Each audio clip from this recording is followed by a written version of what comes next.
ರಾಜ್ಯದ ಅತ್ಯಂತ ಎತ್ತರದ ಶಿಖರ ಎಂದೇ ಖ್ಯಾತಿಯಾಗಿರುವ ಮುಳ್ಳಯ್ಯನಗಿರಿ ಶ್ರೇಣಿಯಲ್ಲಿ ನಿರಂತರವಾಗಿ ಸುರಿಯುತ್ತಿರುವ ಮಳೆಯಿಂದ ಭೂಮಿಯ ತೇವಾಂಶ ಹೆಚ್ಚಾಗಿ ದತ್ತಪೀಠ ಮಾರ್ಗದಲ್ಲಿ ಗುಡ್ಡ ಕುಸಿದಿದೆ. ನಿತ್ಯ ನೂರಾರು ಪ್ರವಾಸಿಗರು ಓಡಾಡುವ ಪ್ರಸಿದ್ಧ ದತ್ತಪೀಠ ಮಾರ್ಗದ ಕವಿಕಲ್ ಗಂಡಿ ಬಳಿ ದೊಡ್ಡ ಪ್ರಮಾಣದಲ್ಲಿ ಗುಡ್ಡದ ಮಣ್ಣು ರಸ್ತೆ ಮೇಲೆ ಕುಸಿದಿದೆ.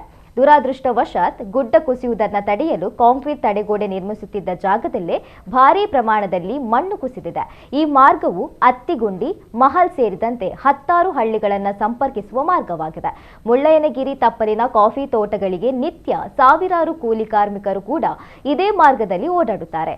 ತಕ್ಷಣವೇ ಕಾರ್ಯಪ್ರವೃತ್ತರಾದ ಅಧಿಕಾರಿಗಳು ರಸ್ತೆಗೆ ಬಿದ್ದಿದ್ದ ಮಣ್ಣನ್ನು ತೆರವುಗೊಳಿಸಿ ವಾಹನಗಳ ಸುಗಮ ಸಂಚಾರಕ್ಕೆ ಅವಕಾಶ ಮಾಡಿಕೊಟ್ಟಿದ್ದಾರೆ.